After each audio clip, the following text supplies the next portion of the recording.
Sir కానీ చెప్పండి. కొంతమందికి సెల్ఫ్ ఇంట్రడక్షన్ చెప్పుకోవడానికి కూడా రాదు. అదే రాదు. యాహ్! కొంతమంది బై హార్ట్ చేసి చెప్పుకొనొస్తారు. హ్మ్. ఆ సెల్ఫ్ ఇంట్రడక్షన్‌లో ఏం చెప్పాలో వాళ్ళకి తెలియదు ఫస్ట్ హ్మ్. పాయింట్.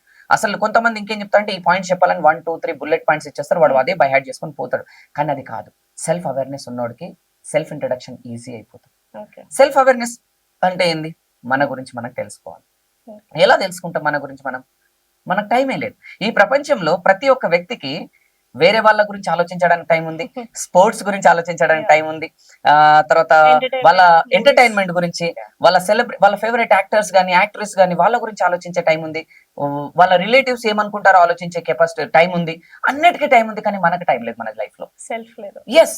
పెద్ద డ్రాబ్యాక్ అది. ఏ రోజైతే ఒక వ్యక్తి ఏ ఫీల్డ్‌లో అయినా ఈ డిగ్రీ ఫస్ట్ ఇయర్ కావచ్చు, సెకండ్ ఇయర్, ఫైనల్ ఇయర్ ఎవరైనా ఒక స్టూడెంట్ కావచ్చు, నార్మల్ పర్సన్ జీవితంలో సక్సెస్ కావాలంటే అన్నిటికంటే ముందు ఫస్ట్ తనను తాను చదవాలి. హ్మ్. ఆ చదివేటువంటి క్రమంలో నేను 3 క్వెషన్స్ చెప్తా. మిమ్మల్ని మీరు ఏ జాబ్‌కి సూట్ అవుతారు? ఏం చేయగలుగుతారని 3 పాయింట్లు చెప్తానండి. ఆ 3 పాయింట్లు ఫస్ట్ నీలో ఒక 3 క్వాలిటీస్ నీకు నచ్చిన బాగా నచ్చిన 3 క్వాలిటీస్ ఏంది? హ్మ్. నీలో ఒక 3 క్వాలిటీస్ కావాల్సినయి మార్కెట్‌కి తగ్గట్టుగా ఆ మార్కెట్‌కి కావాల్సినటువంటి 3 స్కిల్స్ లేవు. ఆ స్కిల్స్ ఏంది? హ్మ్. నువ్వు డెవలప్ చేసుకోవాలనుకుంటున్న 3 స్కిల్స్ ఏంది? తర్వాత ఇంకొక 3 స్కిల్స్ హ్మ్. నాలో ఉన్నాయి. కానీ నేను వాటిని గెట్ రిడ్ ఆఫ్ అంటే వదిలించుకుందాం అనుకుంటున్నా. ఈ ఓకే. 3 పాయింట్ల పైన గనుక ఒక వ్యక్తి స్టడీ చేస్తే, ఎవ్రీడే రివ్యూ చేస్తే డెఫినిట్‌గా ఆ వ్యక్తి తనను తాను తెలుసుకుంటాడు.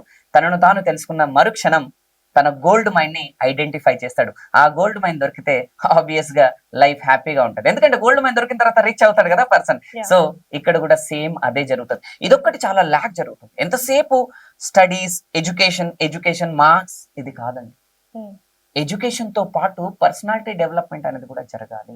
ఆ పర్సనాలిటీ డెవలప్‌మెంట్ అంటే ఫిజికల్ పర్సనాలిటీ కాదండి. హ్మ్. Physical personality develop yeah! అవ్వాలంటే జిమ్‌కెళ్తే అయిపోద్ది. హ్మ్. జిమ్స్ ఉన్నాయి దానికి. బట్ పర్సనల్ అంటే మెంటల్ పర్సనాలిటీ కోసం ఫస్ట్ కావాల్సింది ట్రైనింగ్స్ అనేది ఇంపార్టెంట్. ఆ ట్రైనింగ్స్ అనేది ఎక్కడ, ఎలా తీసుకోవాలో కూడా తెలియదు చాలా మందికి. అసలు ఉంటాయని కూడా తెలియదు. కొన్ని హ్మ్. పదాలైతే వాళ్ళు ఫస్ట్ టైమ్ వింటున్నట్టే అనిపిస్తాయి వాళ్ళకి. హ్మ్.